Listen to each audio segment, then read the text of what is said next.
Assalamualaikum warahmatullahi wabarakatuh. Saya Intan Wahyuni ingin menjelaskan tentang social engineering. Pertama yaitu pengertian.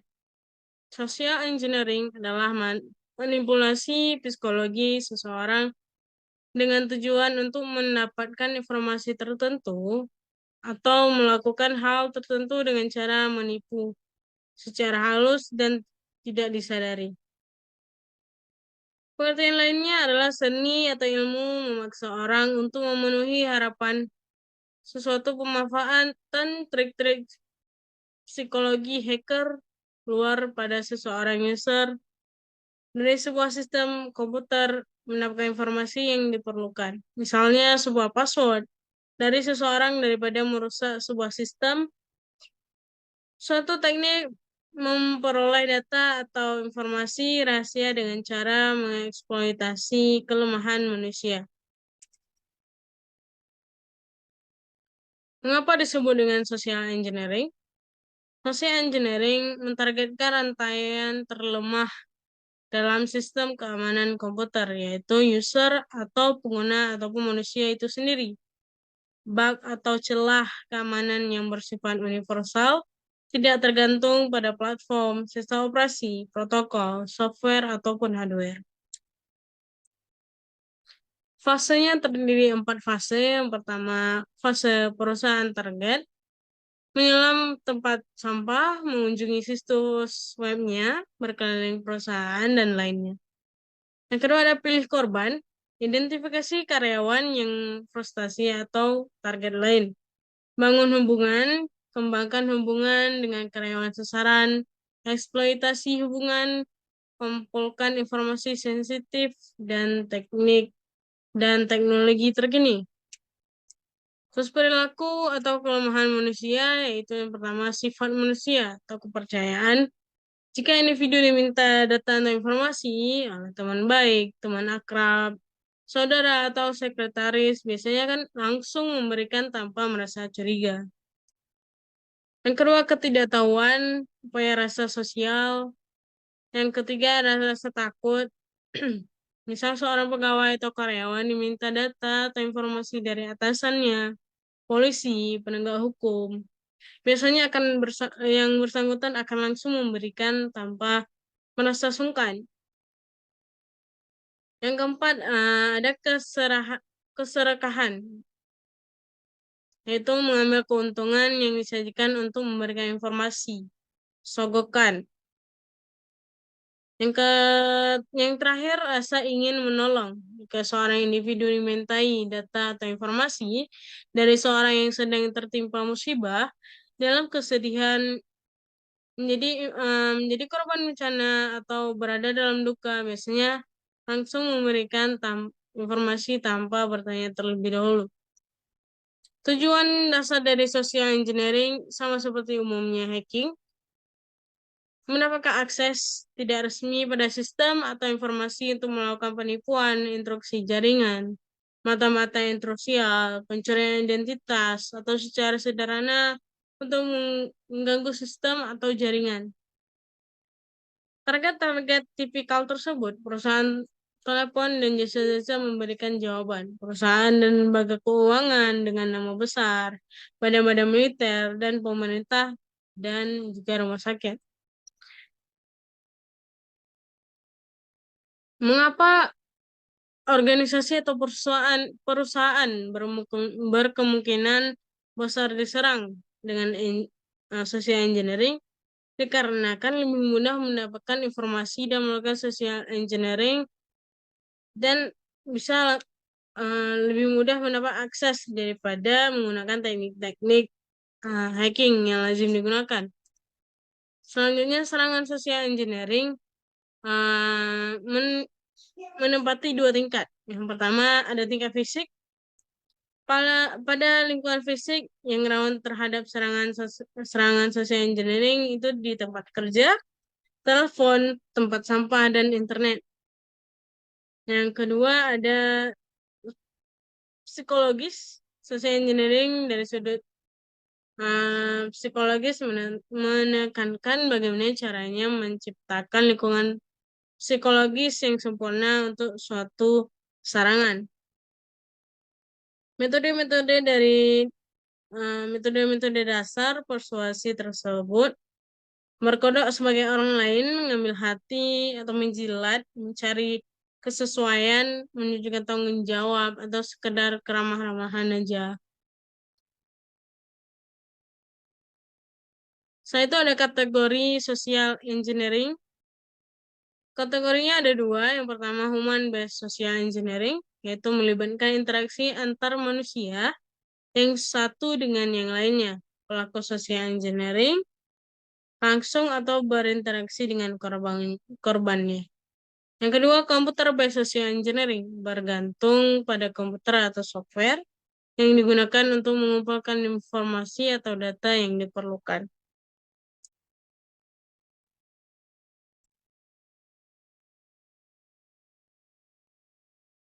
Human social engineering,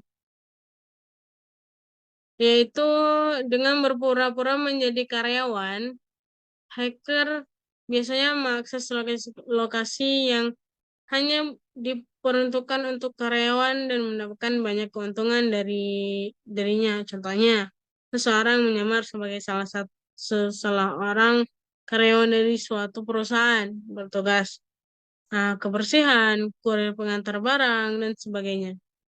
Yang kedua, menyamar sebagai orang penting. Contohnya, seorang karyawan sebagai orang yang memiliki kedudukan tinggi di perusahaan, dan kemudian berusaha untuk intimidasi karyawan atau bawahan lainnya. Yang ketiga, pemalsuan otorisasi. Hacker bisa berpura-pura menjadi orang yang diberikan tanggung jawab atau kuasa untuk melakukan sesuatu. Contohnya, untuk memberikan informasi yang diperlukan dengan mengatakan bahwa ia telah diberikan otorisasi oleh seseorang untuk menanyakan hal tersebut yang biasanya adalah seseorang yang lebih tinggi jabatannya. Selanjutnya, menyamar menjadi bagian technical support. Seorang menyamar sebagai salah satu dari IT dan berusaha mengumpulkan informasi dari korbannya. Dan terakhir, mendatangi langsung ke tempat korban. Contohnya menyamar sebagai petugas kebersihan dan mencari tahu mengumpulkan data dan informasi dari tempat sampah yang ada di tempat korban atau berusaha melihat sekeliling pada saat user sedang mengaktifkan password di komputernya. Setelah itu ada computer based social engineering. Yang pertama ada instant chat messenger. Melalui media ini, pelaku bisa berinteraksi dan menjalin pertemanan dengan calon korban. Pertemanan yang walaupun dilakukan secara virtual, mempunyai efek yang sama dengan pertemanan pada dunia nyata. Setelah mendapatkan kepercayaan dari korbannya, pelaku bisa melakukan serangan secara halus kepada korbannya. Yang kedua ada pop-up Windows.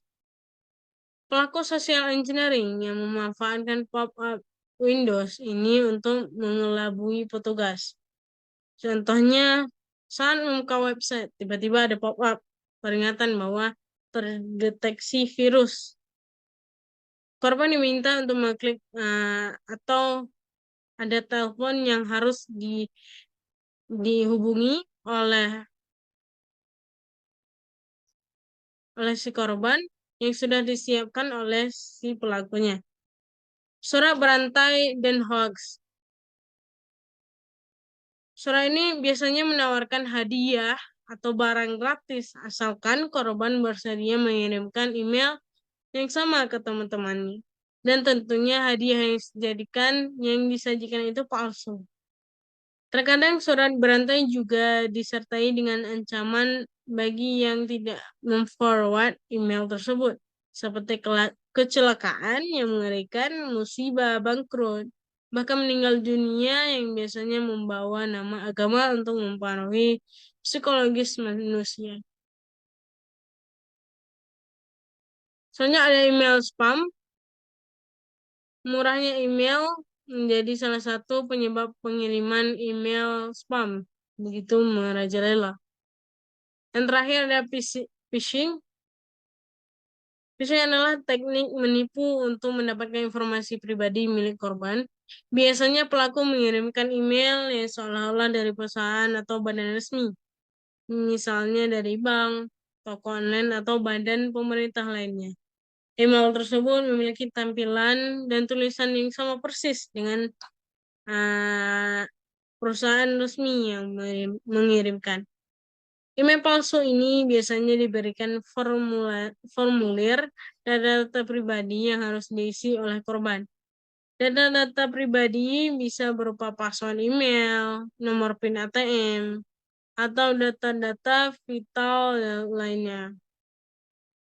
Data-data tersebut kemudian bisa digunakan untuk kepentingan pribadi pelaku dan biasanya merugikan korban untuk mengintimidasi korban. Biasanya dalam email dicantumkan ancaman berupa pembekuan akun rekening bank, penghentian layanan, dan ancaman lainnya apabila formulir data pribadi tidak diisi. Contoh implementasi social engineering teknik.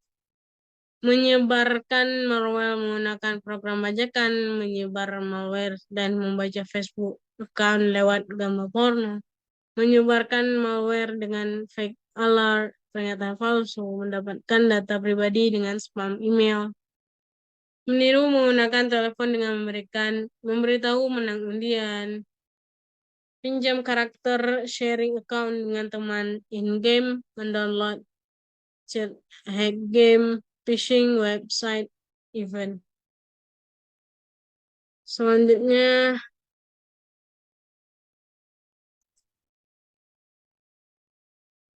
solusi menghindari risiko social engineering. Yang pertama, selalu hati-hati dan mawas diri atau melakukan interaksi di dunia nyata maupun dunia maya, mengingat informasi melakukan aset sangat berbahaya. Organisasi atau perusahaan mengeluarkan sebuah buku saku berisi panduan pengamanan informasi yang mungkin dimengerti dan diterapkan oleh pegawainya untuk mengurangi insiden-insiden yang tidak diinginkan. Bel dari buku, seminar, televisi, internet, maupun pengalaman orang lain agar terhindar dari berbagai penipuan dengan menggunakan modus social engineering. Pelatihan dan sosialisasi dari perusahaan ke karyawan dan unit-unit terkait dengan mengenai pentingnya mengelola keamanan informasi melalui berbagai cara dan kiat. Memasukkan unsur-unsur keamanan informasi dalam standar prosedur operasional sehari-hari, misalnya clear table and monitor policy untuk memastikan semua pegawai melaksanakannya.